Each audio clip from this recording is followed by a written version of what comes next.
मोहतमीमों को भी जगह जगह और मुतवल्लियों को भी जगह जगह कहता हूं कि खुदा के वास्ते तामीरात में पैसे कम इस्तेमाल करके तनख्वाहों में पैसे बढ़ाओ।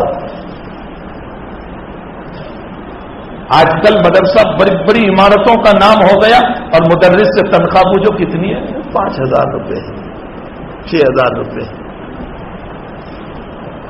वे कहते हैं मौलवी साहब ने तनख्वाह में तो बहुत बरकत हो रही।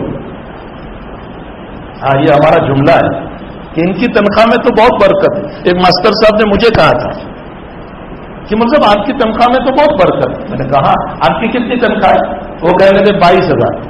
सरकारी टीचर 22,000। मैंने कहा एक काम करो, मेरी तनख्वाह 4,500 है, ये बरकत वाली आप ले जाओ, बेबरकत की मुझे दे दो। बहुत अच्छा सौदा है भाई, बरकत वाली तुम ले जाओ, बरकत ही बरकत तुम्हारे घर में होगी, हर महीने मैं तुम्हें दे दिया करूंगा, और वो बगैर बरकत की मुझे दे दो।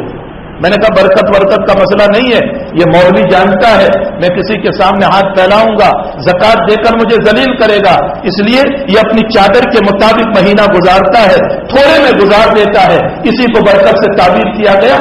तुम इस तरह की गलत बातें करके इन उलमा को जलील करने की कोशिशें न करो। तनख्वाहें बढ़ाओ इनकी, इसमें जितने मुतवल्लियान हो, यहां के मदरसे के नाज़िम साहब को भी मैं कहता हूं तनख्वाहें बढ़ाओ। आजकल गुजरात के मदारिस में, सुनो गौर से, गुजरात के मदारिस में गुजरात के पढ़ने वाले बच्चे कम हैं, दूसरे सूबों के बच्चे ज्यादा हैं। बिहार से, बंगाल से, कर्नाटका से, महाराष्ट्र से, फलां से। ये तासुब की बात मैं नहीं कर रहा हूं, मैं ये कह रहा हूं कि हमारे मदरसे किसी जमाने में, यही दारुल आनंद 100 साल पूरे हुए हैं, अभी मौलाना कह रहे थे कि हमारे वहां से बड़े बड़े उलमा पैदा हुए और वो सारे गुजरात के उलमा थे, मौलाना इस्माइल साहब जैसी शख्सियतें। मैं ये कहता हूं कि अब गुजराती बच्चे हमारे मदरसों में क्यों नहीं आ रहे? वापी से लेकर छापी तक देख लो, क्यों गुजराती बच्चे नहीं पढ़ रहे? फीसदी तौर पर अगर देखा जाए तो हमारे गुजरात के मदरसों में गुजरात के तलबा हर मदरसे में 20% या 25% है, और 75% बच्चे जो है दूसरे स्टेट के। हमारे मदरसे में बच्चे गुजराती क्यों नहीं आ रहे? वजह मैं आपको बताऊं। गुजरात का एक स्टेटस है, गुजरात की जहनियत तिजारत की है, गुजरात में एक महंगाई है और स्टेटों के मुकाबले में यहां की महंगाई है, बल्कि और स्टेट के लोग गुजरात को फॉरेन समझते हैं, इसीलिए यहां कमाने आते हैं। अब जाहिर सी बात है कि जब अहले मदरसा और अहले मस्जिद और अहले मकतब कलील तनख्वाह देकर के मुदर्रिसीन को रखते हैं, ये इनकी मजबूरी है। ये समझ रहे हैं बेचारे कि हमें तो दीन का काम करना है, हमें तकवा पढ़ाया गया, हमें लिल्लाहियत सिखाई गई, चलो कलील में भी हम बैठ जाते हैं। ये इनकी अपनी लिल्लाहियत है, लेकिन उम्मत को यह समझना चाहिए कि जाहिर सी बात है जब कलील तनख्वाहें दी जाती हैं तो औलिया ये सोच रहे हैं, माँ बाप ये सोच रहे हैं कि जब मेरे बच्चे को इसकी जिंदगी गुजारने के लिए नहीं मिल रहा है तो ये मुझ गरीब बाप का क्या मदद करेगा। इसलिए औलिया अब इस दीन से हट करके खूब दुनिया की तरफ जा रहे। अब मुफ्ती सलमान चाहे तकरीर करते रहे कि असली तालीम भी, ये भी को कोई नहीं समझता, अब तो ही को समझ रहे हैं, असली तालीम ही से पैसे आते हैं। जहन में जब ये बात बैठ चुकी है तो इन लोगों को असली तालीम की तरफ ले जाने वाले ये मस्जिद के जिम्मेदार हैं, मदरसों के जिम्मेदार हैं। हमारी कोताहियों की बुनियाद पर हमारे बच्चे इल्म दीन से महरूम हो रहे हैं।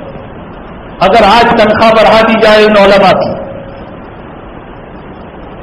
ये मैं अकेला नहीं कहता, हमारे सारे अकाबिर की सोच है इस वक्त, अगर इन उलमा की 12,000 15,000 तनख्वाहें कर दी जाए, खुदाए पाक की कसम आप देख लो कि गुजरात के सारे औलिया अपने बच्चों को इल्म दीन में लगाएंगे और ये सोचेंगे कितना अच्छा मसला है, मेरे बच्चे को दीन भी मिलेगा, दुनिया भी मिलेगी। इस हकीकत को समझें और मेरी बात जहां तक पहुंच सकती है आप पहुंचाएं। तनख्वाह के बाप में वकीली न करें।